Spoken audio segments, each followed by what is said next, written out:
Hello दोस्तों, क्या आपने कभी एक स्पेरिकल मिरर देखा है? आप कभी सर्कस में गए हो? सर्कस में अगर आप गए होगे तो आपने देखा होगा कि कभी कुछ इमेजेस बहुत बड़े दिखते हैं वहां के मिरर में, कभी कुछ बहुत छोटे दिखते हैं।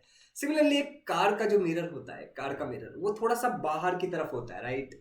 इसके अलावा आप किसी चश्मे की दुकान में जाओ ना, तो वहां पे भी एक गोल का मिरर रहेगा और वो काफी अलग सा मिरर होता है एंड उसको स्पेरिकल मिरर कहते हैं। गाइस, इसके अलावा मान लो आपके हाथ में एक चम्मच ले लो, सिंपल है। चम्मच को ऐसे एडजस्ट करके देखो ना, ऐसा थोड़ा बहुत ऐसे आगे पीछे। आपका मुंह कभी बड़ा दिखेगा, कभी छोटा दिखेगा, ये भी चेंजेस होते रहते हैं। ये क्यों होता है? अगर आप ये सब जानना चाहते हो, स्पेरिकल मिरर के बारे में जानना चाहते हो, तो आज हम देखने वाले हैं रिफ्लेक्शन ऑफ लाइट, जो कि आपके क्लास 9 ऑफ महाराष्ट्र बोर्ड से है।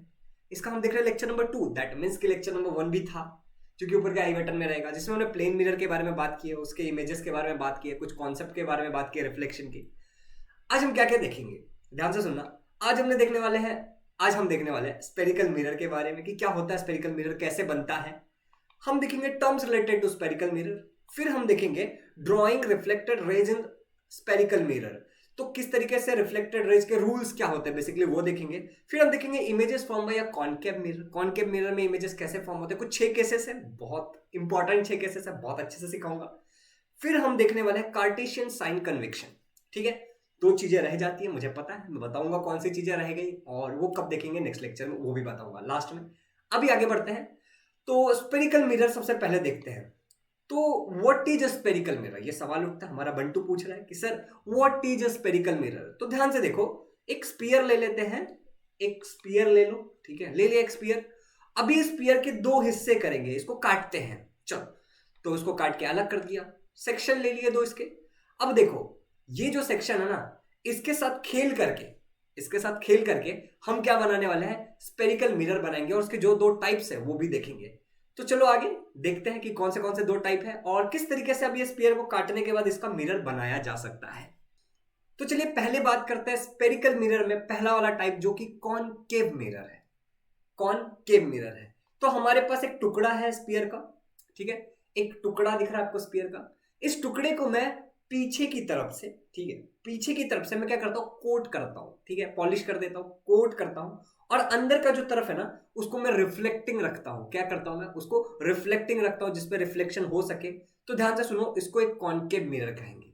डेफिनेशन देखना, इफ द इनर सरफेस, अगर अंदर के surface of the spherical mirror is reflecting, अगर अंदर का सरफेस जो अंदर की तरफ है, केव की तरफ, अगर वो रिफ्लेक्टिंग है, तो ऐसे मिरर को कहते हैं कॉनकेव मिरर। सिंपल था, आई होप कि आपको समझ में आ गया होगा। चलो दूसरा वाला देखते हैं। स्पेरिकल मिरर में अब जो हम देखने वाले हैं वो है कॉन्वेक्स मिरर। एक कर्व ले लो, कर्व के अंदर वाले सरफेस पे कोट चढ़ा दो और बाहर वाला रिफ्लेक्टिंग रहने दो। तो क्या बोला मैंने, if the outer surface of the mirror, spherical mirror, if the outer surface of the spherical mirror is reflecting, then this mirror is called as convex mirror. तो आपको कॉनकेव मिरर समझ आ गया, कॉन्वेक्स मिरर समझ में आ गया। अब इससे related कुछ टर्म्स है, ठीक है, कुछ टर्म्स है, उन टर्म्स को देखते हैं, बहुत अच्छे से समझते हैं। तो मैं स्क्रीन पे से थोड़ी देर के लिए हो जाता हूँ गायब, क्योंकि पूरा स्क्रीन पे मैं अच्छे से आपको समझाता हूँ, फिर मैं आ जाऊंगा, ठीक है। तो चलो मैं गायब हो जाता। तो गाइज, अगर मैं एक स्पेरिकल मिरर की बात करूं, तो एक स्पीयर होगा, इस स्पीयर का एक सेंटर भी होगा, जिसको हम सी बोलेंगे, सेंटर ऑफ कार्वेचर, ठीक है, सी से रिप्रेजेंट करेंगे इसको। अच्छा, अगर ये सेंटर ऑफ कार्वेचर है, तो इसको अगर हमने काट दिया, मान लो, ठीक है, थोड़ा काट दिया, और अंदर की सरफेस को अगर हमने क्या किया, पॉलिश करके रिफ्लेक्टिंग बना दिया, तो ये कॉनकेव मिरर आप सबको पता है। अभी ध्यान से सुनना, इस कॉनकेव मिरर में एक पॉइंट पी होगा, जिसको हम बोलते हैं पोल, पॉइंट पी, जिसको हम क्या बोलते हैं, पोल बोलते हैं। और यहां से यहां तक सी पी, ठीक है, ये जो डिस्टेंस है उसको हम आर से मेजर करेंगे, सम सॉल्व करने के टाइम ये हेल्पफुल होगा। उसको बोलते हैं रेडियस ऑफ कार्वेचर। इसके अलावा एक लाइन पास हो रहा है, ठीक है, पी और सी से लाइन पास हो रहा है पोल के थ्रू, सेंटर ऑफ कर्वेचर के थ्रू होते हुए जा रहा है, इसको बोलते हैं प्रिंसिपल एक्सिस। प्रिंसिपल एक्सिस पे एक पॉइंट एफ दिख रहा होगा आपको, बीच में होता है ये, पोल और सेंटर ऑफ कर्वेचर के एग्जैक्टली बीच में होता है, इसको बोलते हैं प्रिंसिपल फोकस। अब प्रिंसिपल फोकस और पोल के बीच का जो डिस्टेंस होता है उसको कहते हैं फोकल लेंथ, उसको कहते हैं फोकल लेंथ। इसको रिप्रेजेंट करते हैं एक स्मॉल लेटर एफ से। सारे के सारे डिस्टेंसेस पोल से मेजर किए जाएंगे, ये बात याद रखना। तो मैं ऐसी उम्मीद करता हूं कि यहां तक आपको सब कुछ समझ में आ गया है। अब एक लास्ट बात बता देता हूं मैं आपको, ये जो मिरर है, ठीक है, अगर मैं इसका साइज लू एम एन, ऊपर का एम नीचे का एन, तो उसको बोलते हैं अपर्चर ऑफ मिरर, ठीक है, अपर्चर ऑफ मिरर। तो आई होप कि आपको सारे के सारे टर्म समझ में आ गए होंगे अगर एक स्पेरिकल मिरर की बात करूं तो। ठीक है guys, objects are always placed on the left hand side, हमेशा याद रखना लेफ्ट हैंड साइड में रहेगा मिरर के, और आपको अभी जानने की कोई जरूरत नहीं है, जैसे जैसे होगा मैं आपको बताते चलूंगा। तो चलिए आगे बढ़ते हैं। तो गाइज अब हमें देखना है drawing reflected rays in spherical mirror के रूल्स। यस, हमें रूल्स के बारे में जानना है। तो चलो रूल नंबर 1 की तरफ चलते हैं। एंड जो पहला रूल है, रूल नंबर 1, बहुत सिंपल है, बहुत सिंपल है। ये हमारे पास सेटअप पूरा रेडी है जो हमने अभी अभी समझा पीछे। ठीक है, इस सेटअप में मान लो इस तरीके से एक लाइट आया। ठीक है, अब ये लाइट कैसे आया? Parallel to principal axis, CP जो प्रिंसिपल एक्सिस था, एक लाइन जा रहा है ब्लैक कलर का, ठीक है, पोल और फोकस और सी से होते हुए सेंटर ऑफ कर्वेचर से, उस पे क्या है, ये पैरेलल आया उसको। अगर रे ऑफ लाइट इस तरीके से गिरता है एक मिरर पे तो वो हमेशा पास होगा, yes, from principal focus, principal focus से पास हो जाएगा। ठीक है, इसको कहते हैं रूल नंबर 1। तो लिख के देखते हैं क्या है।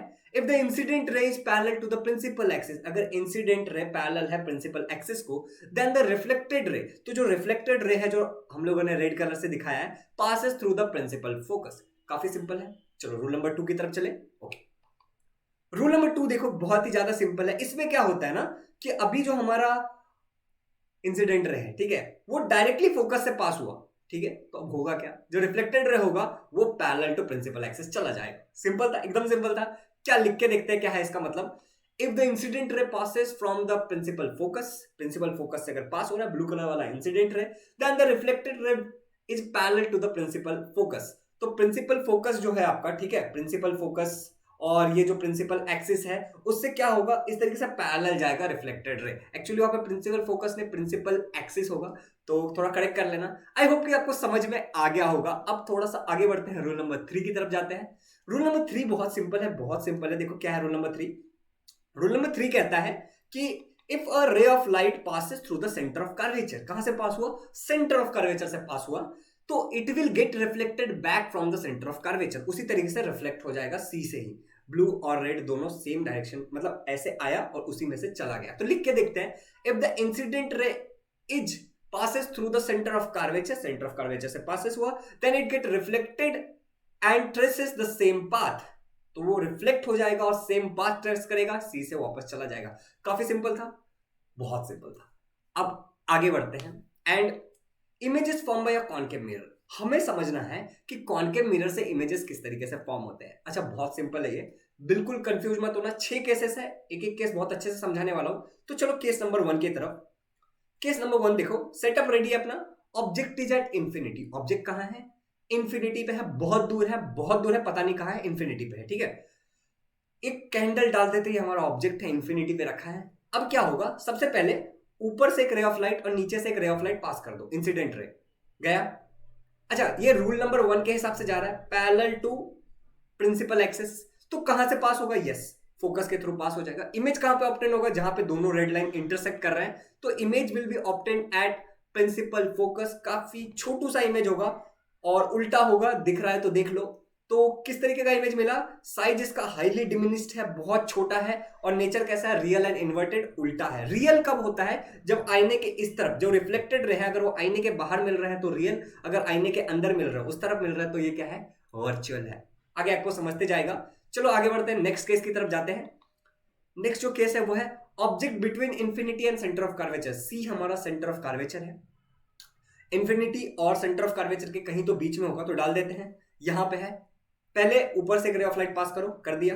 अब सबसे पास में क्या दिख रहा है आपको, yes sir, centre of curvature दिख रहा है, तो ऊपर से एक सेंटर ऑफ कर्वेचर से पास कर दो। अभी करना क्या है, रूल नंबर 1 के हिसाब से अगर कोई ray of light principal axis से क्या जाएगा, पैरेलल जाएगा, तो वो फोकस से पास हो जाएगा, तो कर दिया। और अगर सेंटर ऑफ कर्वेचर से आया तो रूल नंबर 3 के हिसाब से वापस ट्रेस बैक करेगा वही पाथ, तो चला गया। दोनों का इंटरसेक्शन किधर हो रहा है, फोकस और सेंटर ऑफ कर्वेचर के बीच में, तो वहीं पे इमेज फॉर्म होगा। इमेज इस तरफ फॉर्म हुआ है, रिफ्लेक्टेड रे मिल रहा है बाहर, तो ये एक रियल इमेज है, और ये उल्टा भी है। तो साइज क्या है इसका, डिमिनिश्ड है, थोड़ा सा छोटा है ऑब्जेक्ट से, और इसका जो नेचर है वो रियल एंड इन्वर्टेड है। तो आपको समझ में आ गया, रियल मतलब रिफ्लेक्टेड रे बाहर मिल रहा है, इन्वर्टेड मतलब उल्टा। चलो केस नंबर 3 की तरफ चलते हैं। काफी सिंपल है, object at centre of curvature, object को डाल दो सेंटर ऑफ कर्वेचर पे ही डाल दो, डाल दिया। एक रे ऑफ लाइट ऊपर से जाएगा, सामने एक फोकस दिख रहा है, उसमें से एक रे ऑफ लाइट को जाने दो, ठीक है। अभी जो पैरेलल गया है रूल नंबर 1 के हिसाब से पैरेलल वाला इस तरीके से फोकस से निकल जाएगा, और जो फोकस से गया है वो पैरेलल टू प्रिंसिपल एक्सिस जाएगा इस तरीके से। सिंपल है। दोनों का इंटरसेक्शन कहां पे हो रहा है, यहां पे, वहां पे ऑब्जेक्ट हमारा इमेज फॉर्म हो जाएगा, इमेज फॉर्म हो जाएगा। और इमेज जो फॉर्म हुआ है वो उल्टा फॉर्म हुआ है पहले तो, और सेम साइज का दिख रहा है, तो साइज क्या है, सेम एज ऑब्जेक्ट, और नेचर क्या है, रियल एंड इन्वर्टेड। बाहर रिफ्लेक्टेड मिल रहा है तो रियल, और इन्वर्टेड क्योंकि उल्टा है। अगला देखो, object between focus and centre of curvature. Focus और सेंटर ऑफ कर्वेचर के बीच में ऑब्जेक्ट को डाल दिया, रे ऑफ लाइट गया, ठीक है। दूसरा वाला किधर से चला गया, बाहर से। जब भी सेंटर ऑफ कर्वेचर के अंदर रहेगा तो नीचे से सेंटर ऑफ कर्वेचर के थ्रू पास करना ऑब्जेक्ट को टच करते हुए रे ऑफ लाइट को। ये एक जुगाड़ बता रहा हूं। अब ऐसा होने के बाद पहला वाला जो रे ऑफ लाइट गया था, जो इसे गया है, वो रूल नंबर 1 के हिसाब से फोकस से पास हो जाएगा। दूसरा वाला सेंटर ऑफ कर्वेचर से ही पास होगा, तो ये मिल इस पॉइंट पे रहे, बाहर इस तरफ मिल रहे हैं, तो यहाँ पे एक इमेज फॉर्म होगा, और ये काफी बड़ा दिख रहा है और इन्वर्टेड है। तो इसका अगर हम साइज की बात करें तो मैग्नीफाइड है, और नेचर की बात करें तो रियल है एंड इन्वर्टेड है। बहुत सिंपल था रूल नंबर 4 भी। केस नंबर 4 आगे बढ़ते हैं। Case number 5, object at focus. Focus पे ऑब्जेक्ट को डाल दिया, पास करो। अगला कहां से पास होगा, सेंटर ऑफ कर्वेचर से टच होते हुए, तो डाल दिया, ठीक है। पहला वाला जो गया था, ठीक है, पैरेलल टू प्रिंसिपल एक्सिस, वो फोकस से पास होगा, कर दिया। और दूसरा जो सेंटर ऑफ कर्वेचर से गया था, सेंटर ऑफ कर्वेचर से ही पास होगा। यार तो ये दो पैरेलल लाइन कभी मीट नहीं करते हैं, तो ऑब्जेक्ट जो फॉर्म होगा वो इन्फिनिटी पे फॉर्म होगा। Two parallel line never intersect each other, तो इन्फिनिटी पे फॉर्म होगा, और बहुत ही बड़ा होगा, हाईली मैग्नीफाइड होगा, बहुत मैग्नीफाइड होगा क्योंकि इन्फिनिटी पे हो रहा है। और इसका रियल और इन्वर्टेड होगा ये भी, ठीक है, रियल एंड इन्वर्टेड होगा। केस नंबर 6, आखिरी केस की तरफ चलते हैं। Object is between pole and focus. Pole और फोकस के बीच में ऑब्जेक्ट को डाल दिया, बहुत अच्छा लग रहा है, पास करो। दूसरा सेंटर ऑफ कर्वेचर से पास करना है, बिल्कुल आप समझ गए होंगे अब तक। पहला वाला इधर से पास हो जाएगा फोकस के थ्रू, और दूसरा वाला सेंटर ऑफ कर्वेचर से ही पास हो जाएगा, पास हो गया। दोनों ऐसे जा रहे हैं, अच्छा तो कहीं मीट करेंगे, कभी मीट नहीं करेंगे, ऐसे दूर जा रहे हैं ना एक दूसरे से, कभी मीट नहीं करेंगे। तो अगर लेकिन ऐसे जा रहे हैं तो पीछे मीट करेंगे, तो पीछे की तरफ मीट कर गए, और जिस पॉइंट पे मीट करें वहां पे इमेज फॉर्म हो गया, पीछे फॉर्म हुआ है, तो ये कैसा होगा, वर्चुअल होगा, आईने के अंदर हो रहा है, आईने के अंदर हो रहा है, तो ये वर्चुअल होगा। नेचर कैसा है इसका, वर्चुअल इरेक्ट, सीधा है, एक तो वर्चुअल और इरेक्ट है। और अगर इसके साइज की बात करूं तो थोड़ा मैग्नीफाइड होगा, थोड़ा बड़ा दिख रहा है, ऑब्जेक्ट से थोड़ा बड़ा दिख रहा है, तो फोकस के अंदर रहेगा तो मैग्नीफाइड होगा। तो आई होप कि आपको समझ में आ गया होगा। 6 के 6 केसेस बहुत अच्छे से बताया, बहुत सिंपल था, बहुत ही सिंपल था। अब आगे बढ़ते हैं, divergence and convergence of mirror समझते हैं। बहुत सिंपल है, देखो कॉनकेव मिरर ले लिया, कॉनकेव मिरर में से लाइट पास किया। अब क्या होगा, सारे के सारे रे ऑफ लाइट कैसे जाए, पैरेलल टू प्रिंसिपल एक्सिस, तो ये सारे के सारे फोकस से पास हो जाएंगे। चलो हो गए, फोकस के पास सारे आके मीट कर रहे हैं, मतलब कन्वर्ज हो रहा है, तो इसको क्या बोलते हैं, कन्वर्जिंग मिरर। समझ गए। चलो अगला देखते हैं। कॉन्वेक्स मिरर लिया है और रे ऑफ लाइट पास किया। अब यहां पे पैरेलल आया प्रिंसिपल एक्सिस को, तो किधर जाएगा, सब फोकस में जाएगा, तो फोकस के थ्रू होकर रिफ्लेक्ट बैक हो जाएगा, तो ये यहां पे डाइवर्ज हो रहा है। क्या हो रहा है, डाइवर्ज हो रहा है, तो इसको बोलते हैं डाइवर्जिंग मिरर। काफी सिंपल है। अच्छा तुम चाहो तो dot dot dot dot focus तक लेके जा सकते हो, मगर यहां तक काफी है, तो इसको बोलते हैं डाइवर्जिंग मिरर। तो concave is converging, convex is diverging. समझ में आया ना आपको। चलो थोड़ा सा आगे बढ़ते हैं। कार्टेशियन साइन कन्वेक्शन, अगला क्या देखना है, कार्टेशियन साइन कन्वेक्शन। तो X axis Y axis normal सा, आपको पता है 4 क्वाड्रेंट सिस्टम मैंने बना दिया। अब देखो एक आईना प्लेस करते हैं, कॉनकेव मिरर डाल के रखा, अभी कॉनकेव मिरर है। अभी मान लो जो भी ऑब्जेक्ट, मतलब जो इंसिडेंट रे आएगा वो इस तरीके से आएगा, direction of incident ray from left, हमेशा आपको बताया था। अभी देखो जो भी एक्स एक्सिस और वाई एक्सिस के बीच में होगा, इस तरफ वो सारे डिस्टेंसेस को हम पॉजिटिव लेंगे, मतलब पोल के इस तरफ, ठीक है। अब पोल के इस तरफ की अगर मैं बात करूं, ठीक है, पोल के इस तरफ की अगर मैं बात करूं तो निगेटिव होंगे, क्योंकि इधर निगेटिव एक्स एक्सिस होता है, उधर पॉजिटिव एक्स एक्सिस होता है। डिस्टेंस आप समझ गए। अगर मैं ऊपर बात करूं, वाई एक्सिस ऊपर क्या होता है, पॉजिटिव होता है, तो ऊपर क्या होगा, यस पॉजिटिव डिस्टेंस लेंगे हम मेजर करने के लिए अगर ऑब्जेक्ट रहेगा तो। और अगर नीचे बात करूं तो वाई एक्सिस नीचे क्या होता है, निगेटिव होता है, तो सारे के सारे डिस्टेंसेस हम निगेटिव लेंगे। तो हम डिस्टेंस को कैसे मेजर करेंगे, यूजिंग कार्टेशियन सिस्टम, ये मैंने आपको बता दिया। इस तरफ पॉजिटिव, इस तरफ निगेटिव, ऊपर पॉजिटिव नीचे निगेटिव। बहुत सिंपल है, नॉर्मल मैथ्स जैसा ही है, बिल्कुल टेंशन लेने वाली बात नहीं है। तो आई होप कि आपको कार्टेशियन साइन कन्वेक्शन भी समझ गया है। और आज के लेक्चर में इतना ही। कल के लेक्चर में हम देखेंगे अबाउट मिरर फॉर्मूला, ठीक है। मैग्निफिकेशन फॉर्मूला और न्यूमेरिकल। कल का लेक्चर मतलब नेक्स्ट लेक्चर जो इसका लेक्चर नंबर 3 आएगा और सारे प्रॉब्लम्स भी देख लेंगे और ये खत्म हो जाएगा। अगला चैप्टर आप जो कमेंट करोगे वो स्टार्ट किया जाएगा या तो स्टडी ऑफ साउंड स्टार्ट किया जाएगा। अगर किसी का कमेंट नहीं आया तो स्टडी ऑफ साउंड, अगर आपने कमेंट किया तो वो पर्टिकुलर चैप्टर स्टार्ट होगा। तो उम्मीद करता हूं कि आपको सब कुछ समझ में आया होगा। Thank you so much for watching this video. अगर आपको ये वीडियो बहुत अच्छा लगा है तो लाइक कर दो यार, अपने दोस्तों के साथ शेयर भी कर सकते हो and do subscribe the channel and support the channel. Thank you so much for watching this video और be happy. चलो, bye bye.